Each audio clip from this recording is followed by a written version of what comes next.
Hi everybody, this is the cistern video.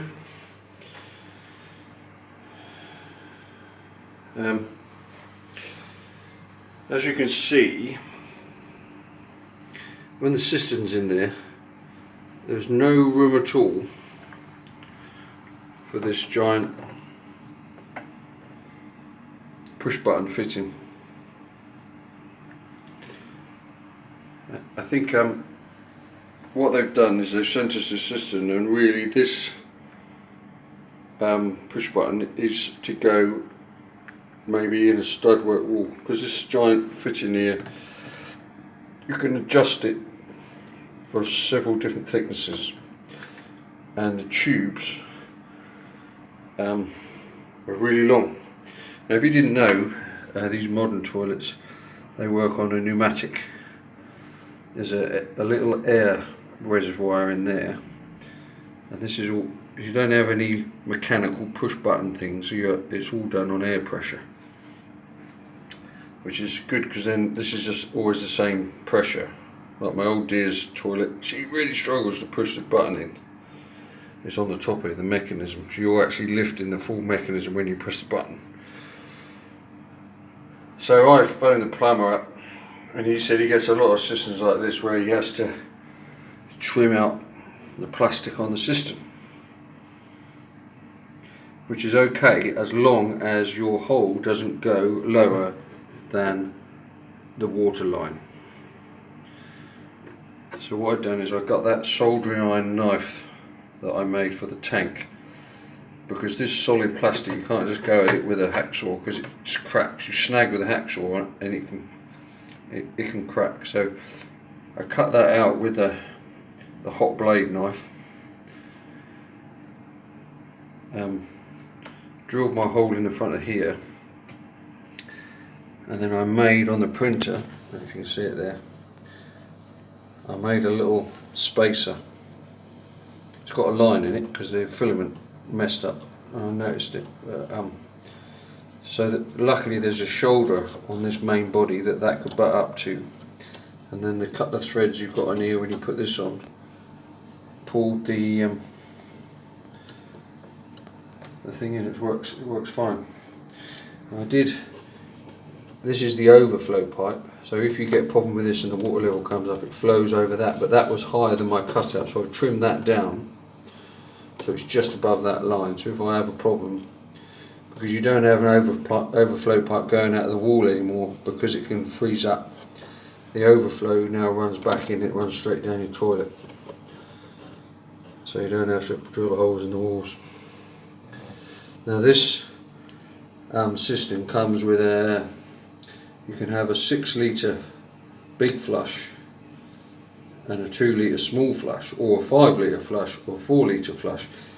And what it does is it puts these, you've got these, I don't know if you can see them on the video, they've got these little baffles. So when you flush, it takes the main body of water from the middle. That other water filters through a bit slow, it's shut off by the... it's not full at the moment because yesterday I got all that fitted up, I filled it up, I was all happy with all this, and then when I flushed the toilet, the bloody pan connector leaked. This crappy bloody pan connector I bought from B&Q. I bought another pan connector, it's virtually exactly the same, it's got a different rubber on it, but I have put a bead of mastic around it when I slid it on. So I don't know if you can remember from the previous videos that I'd taken the old pan connector out, which I think was leaking. The only reason it wasn't leaking is because it had bunged itself up with poop. And I put a brown earth underground sweeping bend onto the waste pipe, because I didn't want one of those concertina ones, because they can, when I've taken them out of people's houses before, they've been full of crap. But I've ended up having to use that now because there's too many joints, I'm too worried about it leaking. So what I've done is I've stretched the concertina out, put it into the stack pipe that goes that way, put a bead of mastic around it and slid it onto the toilet. So now I'm waiting for it all for all the mastic to go off.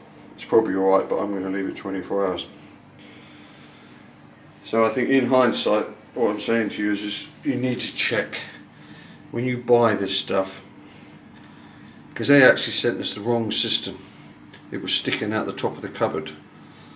Because these twats that run these shops, all they're interested in is selling, because we wanted a taller toilet because we're both so tall. And my mum always complains that the toilet was so low. I don't think this toilet is meant to be sold with this cabinet, because the pipe that comes out the back is too high to fit the cistern in.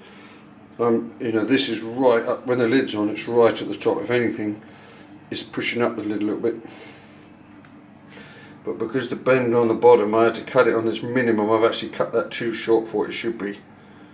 Because if you look at this one, this is the pipe that goes in there. Now I had two of these, I thought. The white pipe that was for this toilet has got a union that goes inside there. And then I had this that came with the other cistern, which that actually goes inside the pipe. It's got a compression fitting. I just naturally assumed they were both exactly the same. So I cut the pipe for here, exactly as it should be. And I thought, oh, can I cut another 5mm off of that? So I did, and it made it, because this pipe, if you can see, I don't know if you can see there, it changes size. This is smaller than that. So this shrinks in a bit, so you can't push it onto the union because it's forcing itself off. I managed to get it on past the two rubbers, but the rubber's right at the top. So I really want to buy another one of these to do that, because it's too high. It should have really an inch of upstand on there at least, so it fits on snugly. But this toilet's too tall. So you need to check all those things before you throw the packaging away. Once you throw the packaging away, you're buggered, they won't take it back. We were quite lucky because they cocked up on that. They sent us a cistern. But it was the wrong one anyway. But I've managed to make it fit by cutting that. You can see what I've cut down there. And I had to cut the lid out so that fits on top of there. And it's all nice and neat,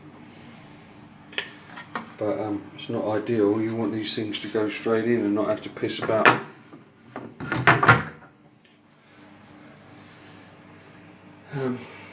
So that's hopefully, when I turn the water on tomorrow, that'll be fine.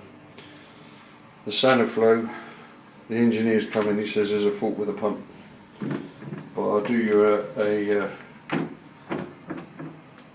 an update on that when they come. He says that the wireless connection at that end is faulty. I got a feeling it might be the receiver at this end, but it's under warranty, so let them sort that out. But there it is.